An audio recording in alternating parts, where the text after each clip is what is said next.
Well, while Super Bowl ratings set new records each year, it is a trend that could come to an end thanks to a much younger and inexperienced opponent. The first ever college football playoff occurred last weekend and generated historic cable TV ratings with over 28 million viewers watching each game.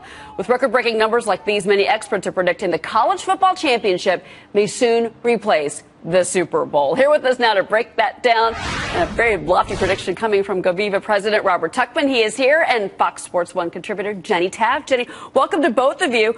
Robert, let me start this. You think that the college championship is going to be ratings, profits, viewers, what? Oh, yeah. I mean, if you look at it right now, they are excited because those first two games after what happened, those semifinals, the ratings they got, no one expected that. You go to this championship game on Monday night, I'm not saying it's the Super Bowl yet, but you give it a few years, this thing turns into a real tournament, and all of a sudden you're going to have possible ratings that might one day, at least in the U.S., rival the Super Bowl. That is an incredible number. We were all talking about that. So, Jenny, you know, how are the fans reacting? I know you cover college. You know, there's now a call to expand it to 8 games for the college playoffs. They want 8 games. Do you think that that's going to happen? You know, I think at some point there will be an expansion, but I think at the moment everyone is just so thrilled about what they are dealing with this year. It's been kind of a blockbuster year when it comes to the playoff. When you look at the matchup we're going to see on Monday, Ohio State in the Big Ten, we have the Pac-12 Oregon Ducks. No one would have predicted that there wouldn't be an SEC team at the beginning of this playoff, and that's what makes this so fun. I've been lucky enough to cover the Pac-12. I've gotten to know Marcus Mariota, the Heisman winner. It's really unbelievable to look at the way he's led his team. You know, head coach Mark Helfrich told me he's the kind of guy that comes to practice every single day, ready to play, and he leads by example, and that's why they've had such success. Then when you look at Ohio State, look at their quarterback situation. Cardell Jones making his third career start. I'm sick of saying he's the third string quarterback. This guy is the starting quarterback for Ohio State. He's been extremely successful so far, and it's just going to be quite the quarterback matchup on Monday. Jenny, your college football knowledge scares me, and I'm very impressed right now. But let's talk about money, guys, because I think it's so interesting, Robert, because if you look at, I was looking at the values of the teams, and by the way, 8 teams, not 8 games, but University of Texas, most profitable college football program, they're worth more than $131 million. You don't pay college players. That's another question mark. The 49ers worth $1.6 billion. Do you think that colleges are going to, you know, start to see these profits grow and from the playoff format, from the championship? And do you think we could ever live in a world where we pay college athletes? Yeah, it's great right now. These universities, they don't have to pay their employees, right? So their profit looks really good. But remember this. Yes, Texas, they could be the most, you know, highly profitable team, $100+ million a year.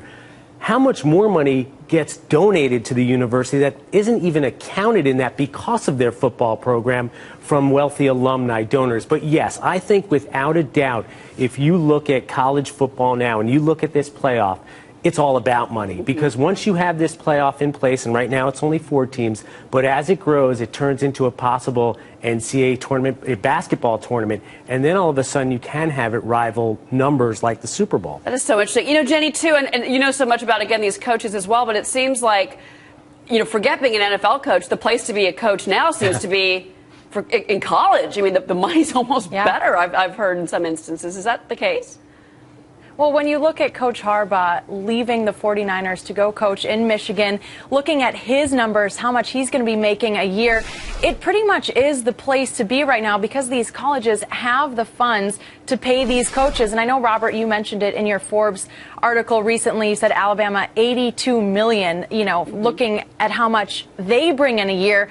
And I think I'm conflicted on the NCAA issue of whether or not you pay athletes. I think Urban Meyer said earlier this week, where are we without our college athletes? They are our job. That's why we have our jobs. And I played a Division I sport in college. Obviously, I wasn't bringing in the same kind of money that a football team was paying, or a football player is bringing into the university. But college football would change drastically if you start to pay these athletes. And I think it really takes away from some of the integrity of playing a college sport, it's going to be something we're discussing for many more years to come. You know, it's really interesting, too, the commercial formats as well, kind of getting the business behind football. You know, these commercials, $3 to $4 million for, 30-second spots on the Super Bowl.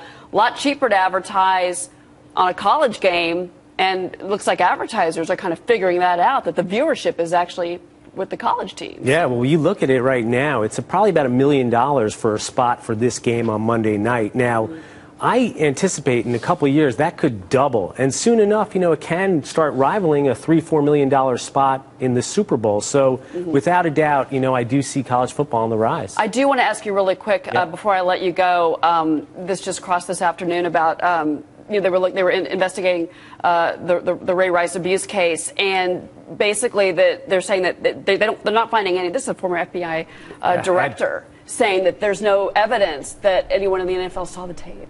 Well, you know what? You have to take it. I know it was, you know, hired by the NFL. He came in there with the NFL. If he's going out there saying, you know what, we don't know if Goodell or anyone else saw this tape, you have to believe that. He did say, though, that, you know, there were things that the NFL could have done differently. But I think without a doubt, you know, the NFL escaped here. They've done the right things to correct what they saw as some problems within the organization. You know what? I think he's done as good as he could have in this situation and handling it. Yes, there were some issues early on and, you know, coming to, you know, being forthright. They hired someone. They've looked at it.